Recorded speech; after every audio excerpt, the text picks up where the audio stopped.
Naninikip ang puso ni Alyssa sa takot sa biglaang paghila, ngunit natahimik ang isip niya nang makita si Tyrone Aliman. Tyrone! Nagtataka siyang tumawag at nakahinga. Bakit hindi ka natatakot? Akala mo ba hindi nakatakayang saktan? Tanong ni Tyrone na makitang kalmado na ang nakakatakot niyang muka. Pero ngumiti si Alyssa. Hindi mo ako masasaktan, mahinahong tugon ni Alyssa. Hindi dahil hindi mo rin kaya, ito ay dahil hindi mo talaga ako sasaktan. Huwag mong malitin ang kaya kong gawin, sabi ni Tyrone na may matigas na tingin. Bakit ka nagagalit? Tanong ni Alyssa. Nakatayo silang dalawa sa harap ng isa't isa. Hindi ako galit sa'yo, galit ako sa sarili ko kasi hindi ako masaya. Tugon niya at dahan-dahang kumalas ang pagkakahawak sa kamay niya. Hindi ka masaya? Bakit? Sino nagpalungkot sa'yo? Sa totoo lang, simula nang mawala ang alaala ko, malungkot na ako.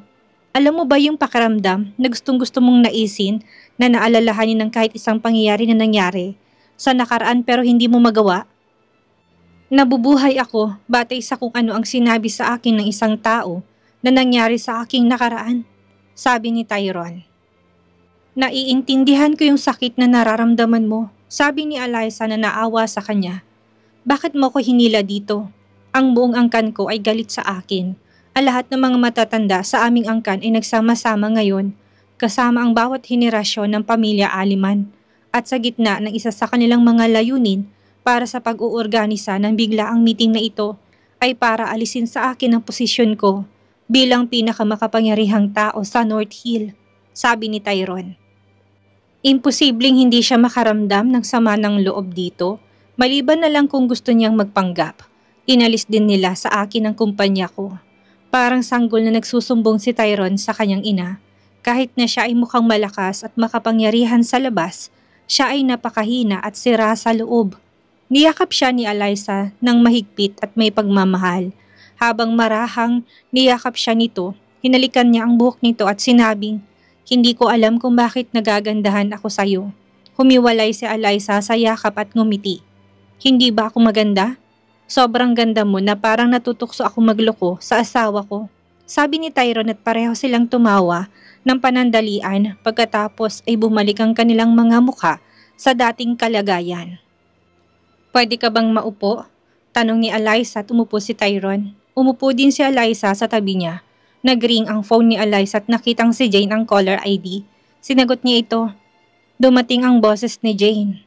Alyssa, nakita mo ba ang bagong balita? Na? Si Michael Aliman ang idineklara na pinakamakapangyarihang tao sa North Hill. Tanong ni Jane. Yes, kumalma ka. Pabalik na ako. Sabi ni Alyssa at ibinaba ang tawag saka ibinaba ang phone niya. Pakaramdam ko, ubos na ako. Sabi ni Tyrone at pinatong ni Alyssa ang kamay niya. Hindi mo ba naisip na umuwi na muna at kausapin ang asawa mo? Baka gumaan ang bigat na nararamdaman mo. Tanong ni Alyssa. Sinadya niyang itanong ang totoong nararamdaman niya para kay Marcella. Ayoko. Natahimik si Alyssa ng ilang segundo at nagtanong siya. Bakit?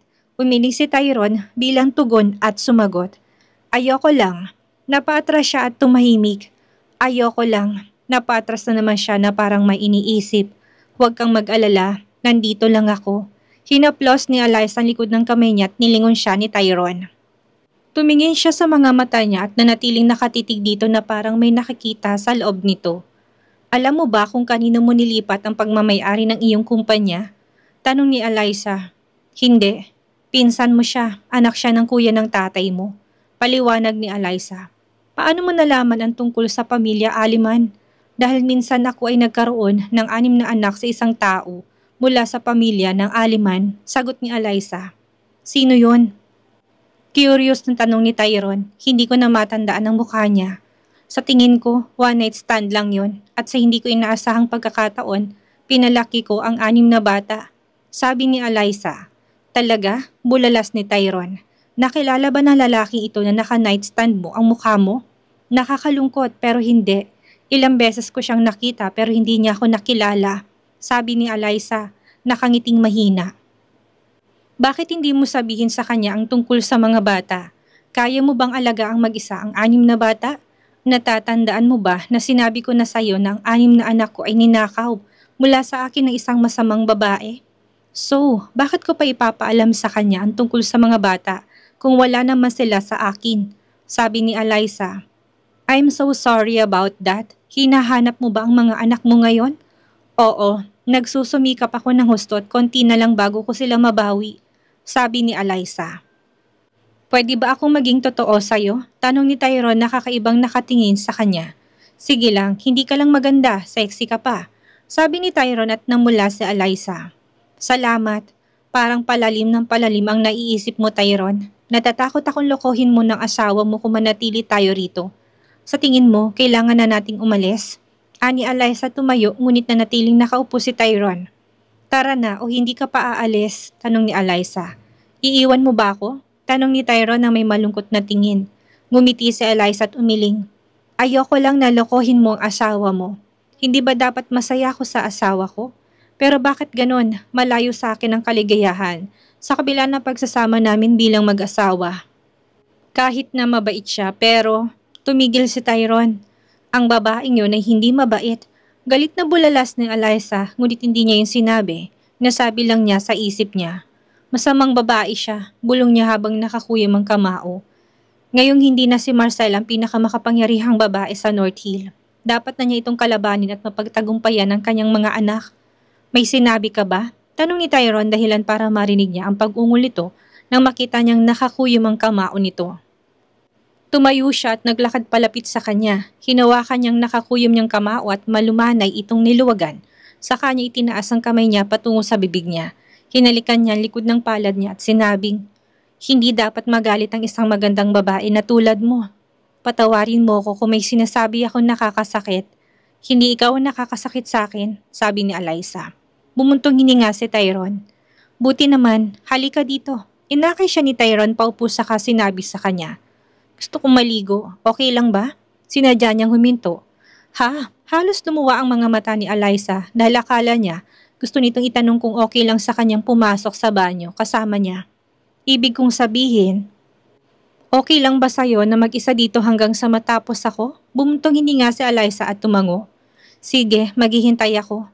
Ngumiti si Tyrone. Gustong-gusto niya ang kagandahan nito nang paulit-ulit tinitignan ng mga mata niya. Naglakad siya papunta sa banyo at naghubad. Hinayaan niyang dumaloy ang tubig sa katawan niya habang nakapikit. Oh God, sana bumalik ng alaala ko. Please, pakiramdam ko.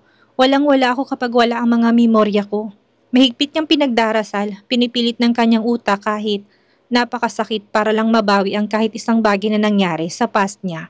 Pero blanco ang lahat. Isang mapurol at mabigat na sakit ang namuo sa kanyang puso't nanatili siya sa ilalim ng tubig sa loob ng 15 minuto. Bahagya siyang kumalma at pinatay ang shower. Pagkatapos ay tumingin siya sa paligid upang maghanap ng tuwalya at tinakpan ang ibabang bahagi ng kanyang katawan. Ang tubig ay tumutulo pa sa kanyang katawan at ang kanyang kulot na buhok na ngayon ay basa. Lumabas siya ng banyo na parang sexy na manikin. Nang makita siya ni Eliza, hindi makapaniwalang mga mata niya sa kaseksihan nito. Nakakaakit ang itsura niya na nagawa niyang ipitin ang pagkababae niya. Gusto niyang ilayo ang tingin sa kanya pero imposible. Napabuntong hininga si Eliza at umiwas ang tingin sa kanya. Ngunit hindi niya alam kung anong muling nagpabalik sa kanyang mata sa katawan nito. Bakit ba ang hot niya? Nagkunwaring hindi napansin ni Tyrone ang kanyang titi na nakatutok sa kanyang katawan at naglakad patungo sa wardrobe. Ang kanyang isip ay tumakbo kung saan-saan habang iniisip niya kung anong maaring isipin ni Eliza at habang sinusubukang pumili ng bagong suit na isusuot. Naramdaman niyang kanyang pang-ibabang nag-react. Oh gosh, tumingin siya sa ibaba at nakita kung paano nag-react ang kanyang pagkalalaki. Kung makikita ito ni Eliza, hindi ba niya iisipin na nag-iisip siya ng marahas at immoral sa imahinasyon? Nahihirapan ka? Tanong ni Eliza sa likod at ulo lang ang binaling niya. Ha? Gumiti si Eliza. Alam kong gusto mong magbihis pero hindi mo alam kung paano. Alisin ang tuwalya mo. Maghihintay ako sa banyo hanggang sa matapos ka magbihis. Oh, mas okay yon, sabi ni Tyrone. Nag-isip siya kung paano niya sasabihin sa kanya na gusto niyang magbihis. Tumayo si Eliza at nagsimulang maglakad papunta sa banyo. Habang si Tyrone ay lumingon sa kanya, pinagmamasdan siya. Sobrang ganda niya, bulong niya sa sarili at si Eliza ang hindi mapigilan ang sexing katawan na kanina pa niya nakikita'y napabalikwa sa mga mata nito. Nang makita ang hugis ng pinagmamalaki ni Tyrone, natagpuan ni Eliza ang sarili nakatitig dito at agad na iniwas. Ang mga mata na parang wala siyang nakita. Napalunok siya at mabilis na pumasok sa banyo. Man, oh man, bumulong ni Tyrone at tumingin sa kanyang ibaba na pinapahirapan siya. Stay calm, little man, sinabi niya at nagsimulang magbihis. Nang matapos siya, tinawag niya si Eliza. Eliza, pwede ka nang lumabas. Lumabas si Eliza at nakita siyang nakasuot ng bagong-bagong suit. Napilitan siyang tanungin ang mga tanong na laging nasa isip niya. Hindi ka ba nag-uulit ng damit? Hindi. Bakit? May masama ba dito? Isang beses na ako magsuot ng mga damit simula nung bata ako. Binebenta to ulit ng mga tao sa mas murang halaga pagkatapos kong gamitin. Buhay ng isang bilyonaryo yon, sabi ni Tyrone. May kailangan ako sabihin sa'yo, sabi ni Eliza at naglakad palapit sa kanya si Tyrone. Sabihin mo lang, ang iyong pinsan, si Michael Aliman na ngayon ang pinakamakapangyarihang tao sa North Hill, ay masama. Siya ay mapagpanggap at manloloko.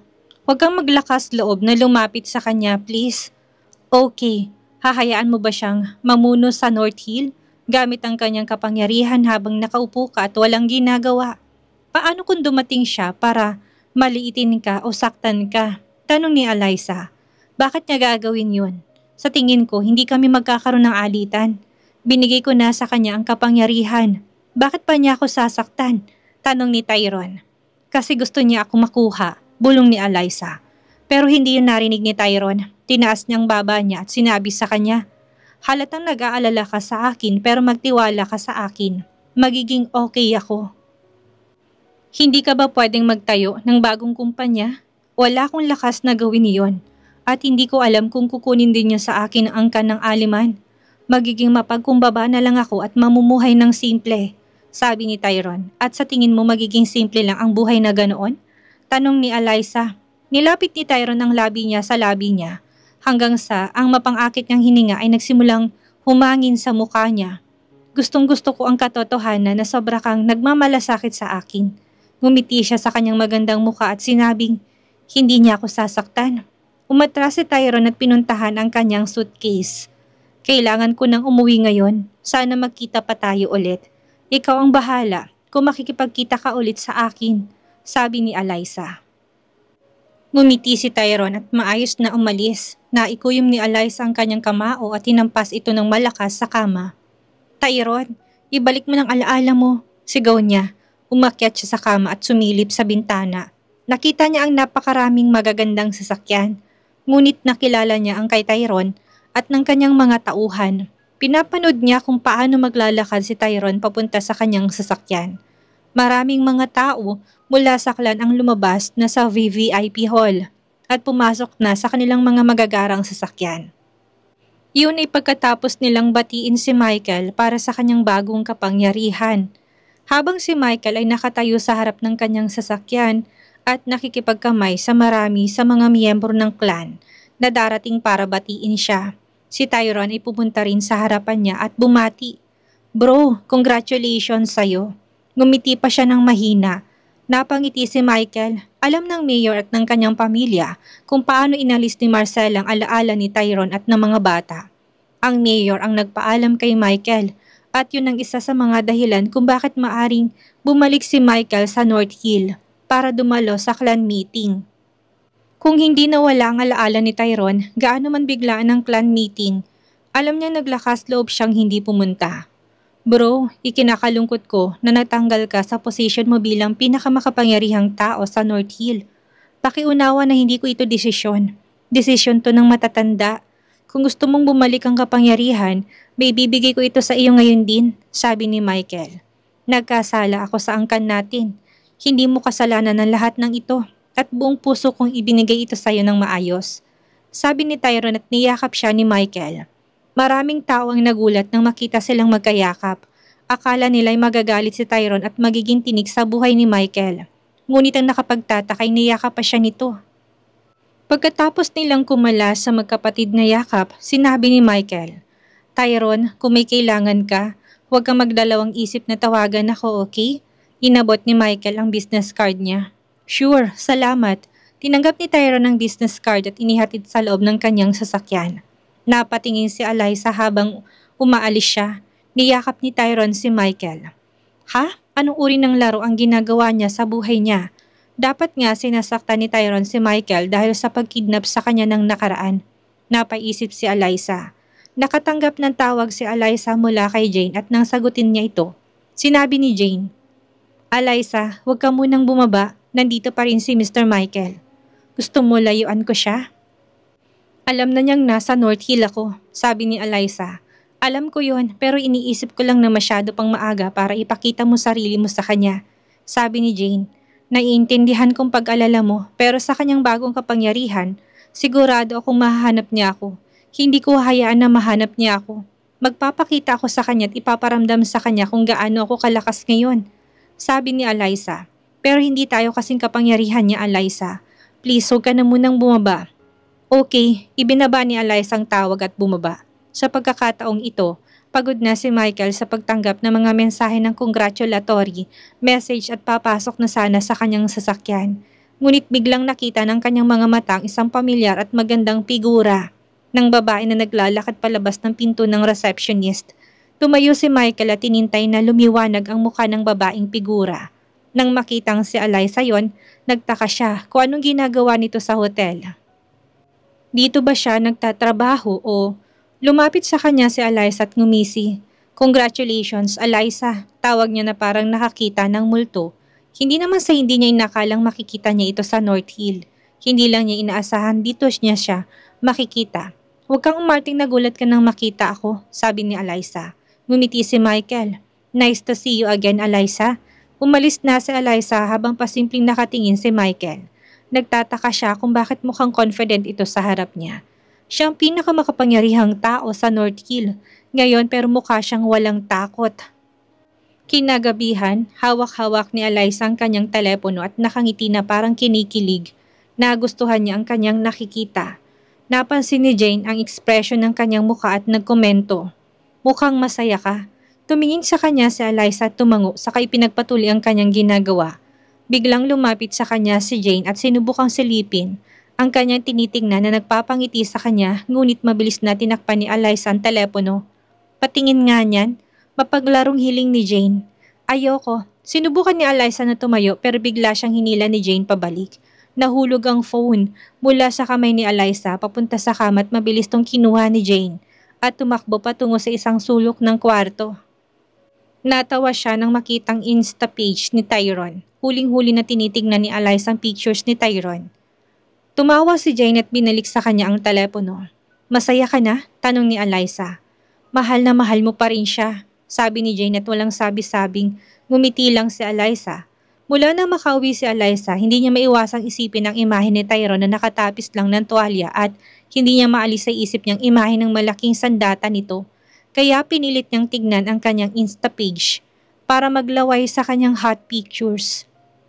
Kitang-kita sa mukha mo. Tumalikod si Jane at ngumiti. Don't worry, malapit na siyang mapa sa'yo. Bumalik si Jane sa kanyang ginagawa. Makalipas ang ilang minuto, tumayo siya at sinabihan si Eliza. Gusto kong kumuha ng ice cream. Alam ni Eliza ang ice cream shop na tinutukoy niya kaya tumango siya at sinabing, ikuha mo rin ako please. Sure. Saka lumabas si Jane, tinabi ni Eliza ang telepono at kinuha ang kanyang laptop. Kailangan na niyang tigilan ang pagpapantasya. Kailangan niyang magsumikap para lumaki ang kita ng kanyang kumpanya. Mukhang imposible, ngunit naniniwala siya na mas mayaman pa siya kaysa sa pamilya ng Aliman. Kung kaya niya magtrabaho ng gusto dahil ang Triple ZA ay patuloy na sumikat at mas sumisikat pa araw-araw. Nagalok pa nga ng isang foreign popular multi-billion dollar company na bilhin nito kahapon, ngunit sinabihan niya si Jane na tanggihan ang alok. Kahit na ang dami nilang gustong bilhin ay katakam-takam, ngunit naniniwala siya na mas malaki pang kikitain niya dito sa hinaharap. Tumunog ang kanyang telepono at sinagot niya ang pamilyar na boses na narinig. Hello, this is Tyrone Aliman. Alam ko, kamusta ka? Tanong ni Eliza. Ngumiti si Tyrone sa kabilang dulo. Cool, pwede mo bang ipadala sa akin ang address ng bahay mo? Gusto mo bang pumunta? Oo sana. At ang asawa mo, anong mararamdaman niya tungkol dito? Tanong ni Eliza. Huwag mo siyang intindihin. Please, send me the address. Mabilis na ibinaba ni Tyrone ang tawag para hindi siya magkaroon ng pagkakataong tumanggi. Kahit na dumating si Tyrone, maaari ba silang magkaroon ng kanilang privacy? Lalo na't nandoon din si Jane. Ipinadala sa kanya ni Eliza ang address ng bahay at dinagdag, "Please, huwag kang magpasama sa mga escort mo." Ang pagsama sa kanyang mga escort ay makakaakit ng atensyon at hindi niya yun gusto. Okay. Nag-text pabalik si Tyrone, halos agad-agad niyang ipinadala ang kanyang mensahe. Kinabahan si Eliza at hindi niya alam kung bakit. Hindi na siya makapag-concentrate sa gusto niyang gawin sa laptop niya. Makalipas ang ilang segundo ay may kumatok sa kanyang pinto ngunit hindi niya ito pinansin. Nakakatawa minsan si Jane. Alam niya si Jane yon kaya hindi niya pinansin ngunit muling kumatok si Jane. "Pumasok ka na lang at tigilan mo ng pang-istorbo mo sa akin," sabi niya. Hindi inaalis ang mukha sa laptop. Bumukas ang pinto at nakarinig siya ng mabagal na hakbang na papalapit sa kanya. Napakong mga mata niya sa sapatos at napagtantong lalaki yon. "Ano?" Nagtaas siya ng tingin at bumagsak ang mukha niya kina Michael at Carlito. Agad siyang tumayo at sinabing, "Excuse me." "Hey Eliza, kamusta?" bati ni Michael. Agad na lumabas si Eliza saka sinabi sa kanila, "Lumabas kayo please." Paano siya makakasama sa isang kwarto kasamang dalawang taong nagdulot ng sakit sa kanya noon? Ang pagkakita sa kanila ay parang nakitang kanyang kaaway. Lumabas sina Michael at Carlito para makipagkita sa kanya. "Eliza, napakawalang galang mo. Bakit mo kami pinapalabas para makipagkita sa'yo?" tanong ni Carlito. "Huwag mong asahan na magiging komportable akong kausapin kayong mag-isa sa kwarto, hindi ba?" tanong ni Eliza. Isinaalang-alang ang katotohanan na dumating kayo sa bahay ko nang hindi pinapaalam. "Hindi kita pinapahintulutan na pumunta pa, dumating pa rin kayo. Yun talaga ang nakakabastos. Ano ba, hindi ka ba hihingi ng tawad at papapasukin mo kami sa loob ngayon?" Masungit si Carlito pero nginisihan ni Eliza. "Bakit parang umaasta ka na ikaw ang ama ko? Hindi naman, hindi ba? O nakalimutan mo?" tanong ni Eliza. "Maaring hindi ako ang tunay mong ama pero ako nagpaaral sa'yo sa lahat ng pag-aaral mo hanggang sa makatapos ka sa universidad at binigyan kita ng makakain at lahat ng kailangan mo para sa'yo. Maliban sa pag-ibig," mariing sabi ni Eliza. "Hindi ko kayang mahalin ang anak ng isang bayarang lalaki. Ang tunay mong ama ay isang gigolo. Hindi mo ba alam ng iyong ina ay nakitang patay sa bahay ng gigolo ng kanyang tinatago?" Prangkat masungit na tanong ni Carlito. Akala ni Eliza hindi na siya nasaktan sa mga salita ng mga tao, ngunit ang marinig ang sinabi ng kanyang ama ngayon ay nakasakit sa kanya. Naikuyom niya ang kanyang panga at halos umiyak. Maya-maya nagsalita si Michael. "Mayor, please, huwag kang masyadong harsh sa kanya. She's just a delicate woman. Dapat man lang ay magpasalamat siya sa kung paano siya tinulungan noon." "Sino sa tingin niya?" Galit na galit si Carlito. "Please, kumalma ka," sabi ni Michael kay Carlito. Galit na tumingin si Eliza kay Michael at sinabing, "Alam mo ang totoo sa mga tunay kong magulang. Dahil naging kaibigan mo na si Mayor ngayon, bakit hindi mo sabihin sa kanya? Ang ilang mga sekreto ay kailangang ibunyag sa tamang oras," sabi ni Michael. "Demonya ka talaga." Galit na saway ni Eliza kay Michael. Mukhang may tiwala ang kanyang ama kay Michael ngayon. Hindi kaya si Michael ang nakahanap ng bayarang boyfriend ni Conchita at ang tunay na ama ni Marcela? Ipinagtapat pa ni Michael ang lalaki sa kanyang harapan, ngunit ngayon hindi niya sinasabi sa mayor ang totoo. "Anong gusto niyong dalawa?" Galit na tanong ni Eliza. "Huwag kang maglakas loob na magsalita ng bastos sa akin, witch." Itinaas ni Carlitong kamay para sampalin si Eliza pero hinawakan to ni Michael. "Carlito!" Sinigawan siya ni Michael. "Be calm." Galit na binawi ni Carlito ang kanyang kamay at umiwas ang tingin. Humihinga ng mali. "Eliza, please papasukin mo kami. Hindi ka namin sasaktan," sabi ni Michael. "See who is talking?" Ngumisi si Eliza. "Pilit mo akong inilabas sa North Hill at ngayon kinuha mo kung anong pinakamahalaga sa akin.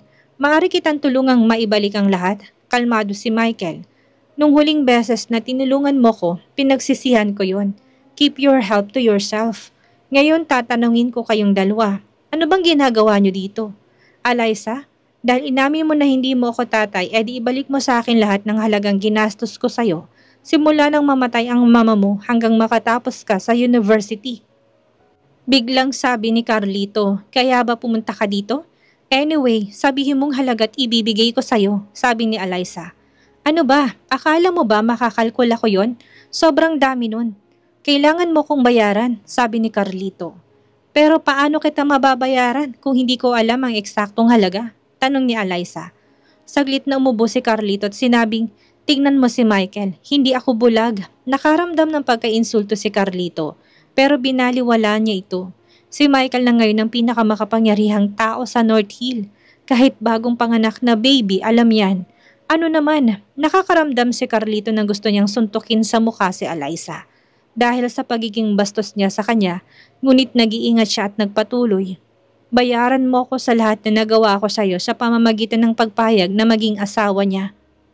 Naglabas ng libro si Carlito at sinabing, eto ang marriage certificate na may pangalan yung dalawa. Pakipirmahan mo naman ito. Dagdag pa niya. Hindi mo na kailangang pumunta sa Civil Bureau. Nakuha namin to para mapadali ang buhay mo. Huwag mong kalimutan na ikaw ang magiging pinakamakapangyarihang babae sa North Hill sa sandaling lagdaan mo ito.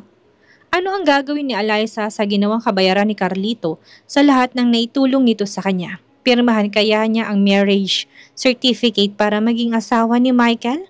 Yan ang ating aalamin sa susunod nating kabanata.